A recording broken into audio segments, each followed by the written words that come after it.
I feel like the Lakers signing DeAndre Ayton is pretty much viewed as a good move for their team universally, which is a pretty rare thing for a team like the Lakers and the fan base or the NBA world viewing it that way. But I think that is the case here with Ayton. From the fact that they didn't really have a starting caliber big prior to signing him, at least not if you don't think that Jackson Hayes was, which not many people do. Then the fact that they cut him off the buyout market for pretty much nothing, only committing $8 million to him next season. Yes, it does have a player option, but not any kind of long-term costly commitment here with DeAndre Ayton. And then the fact that they have plenty of playmaking talent to surround him with, which he didn't have back in Portland, so now coming to a situation with Luka Doncic, LeBron James, and Austin Reeves to create for him and put him on the court with is a pretty good outlook for DeAndre Ayton. But even apart from all that, and actually even beyond all that, is the fact that DeAndre Ayton is entering a contract year.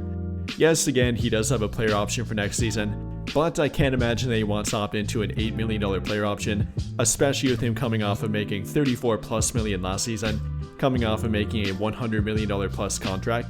He wants to get back to that, not have to accept an $8 million player option. And well, if you don't remember the last time that DeAndre Ayton was in a contract year, it was the best season of his entire career, at least from a numbers standpoint, and the numbers will point to him having his highest impact on the court that year too. Going back to the 2021-22 NBA season, DeAndre Ayton put up 17.2 points per game in only 29.5 minutes per game, that translating to 21 points per 36 minutes, not to mention the first and only time he shot above 60% from the field, while averaging above 15 points per game. And not only that, but that's currently his most efficient year to date, shooting 63.4% from the field, and yes, that even did translate to the postseason for him. That year shooting 64% from the field, while averaging 18 points per game during the postseason, not to mention on only 30.5 minutes per game, averaging about 9 rebounds per game, translating to 12 of them per 36 minutes, also an additional 20 points per game during the postseason per 36 minutes. So we're looking at the best year of DeAndre Ayton's career, which coincidentally did line up with a contract year for him again too. So looking at that and what he might potentially try to replicate with the Lakers this season, we might be getting the best and absolute most intense version of DeAndre Ayton, really on both ends of the court too. And yes, not only offensively, but very likely defensively too. I mean, if we go back to that 2021-2022 NBA season, Ayton had probably the best defensive year of his career that year too, posting a career-high plus 0.6 defensive BPM rating, also having a career-high plus 2.1 value over replacement rating, or if you're talking about his on-the-court, off-the-court numbers, the Phoenix Suns were plus 9.8 points on the court better with him, rather than only 4 points better with him off the court. So no matter what we look at it, offensively, defensively, numbers, eye test, DeAndre Ayton was very locked in that year, and again, I think it coincidentally lined up with that contract year for him. So now looking at that again here at the Los Angeles Lakers, entering his age 27 season, looking for probably his last big long-term contract as a center in the NBA, what can we expect here with DeAndre Ayton? Is it replicable to that 2021-22 NBA season?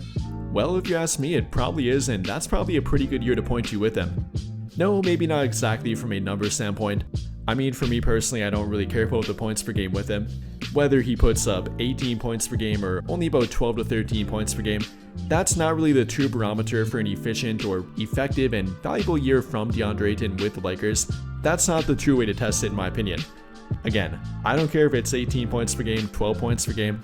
I care much more about the actual production on defense, the commitment to playing on both ends of the court, the rebounding numbers, and that's not an overlooked thing with DeAndre Ayton, and simply his ability, and not only ability but actual willingness to play kind of the third or fourth fiddle to Luka Doncic, LeBron James, and Austin Reeves, and not get mad at kind of being behind them offensively, and simply being the perfect role player next to them on the court.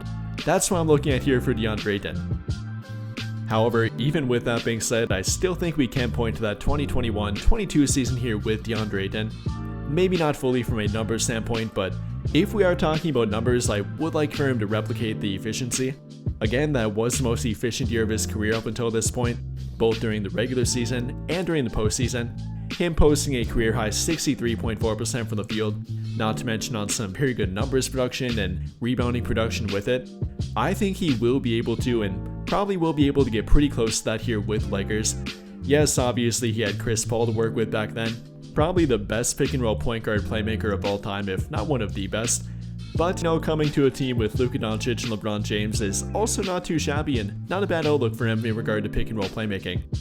And I kind of referred to this before, but he's coming from a dreadful playmaking situation, both during the 2023-24 and 24-25 NBA season with Portland. He had some terrible playmaking around him. I mean, per bbullindex.com, he had a teammate playmaking talent grade of F in both years, and that's coming from Phoenix in 22-23 with a B+ grade, never having below a C- grade of teammate playmaking talent up until that point, so it's gonna feel like heaven for him coming back to some decent playmaking ability, even better than decent. Again, with Luka Doncic, LeBron, and even guys like Austin Reeves and Marcus Smart, they have a multitude of playmakers to put around him, and he will be surrounded with good playmaking talent. So with that in mind here, what do you guys think?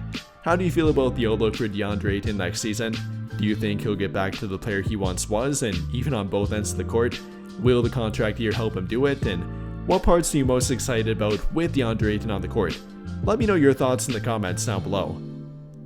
But I think that'll pretty much do it for this one. And if you enjoyed the video, then I would greatly appreciate it if you dropped a like, subscribe to the channel if you have not already, and hit that notification bell to never miss out when I upload a video. But as always, thank you for watching and have a great day or night.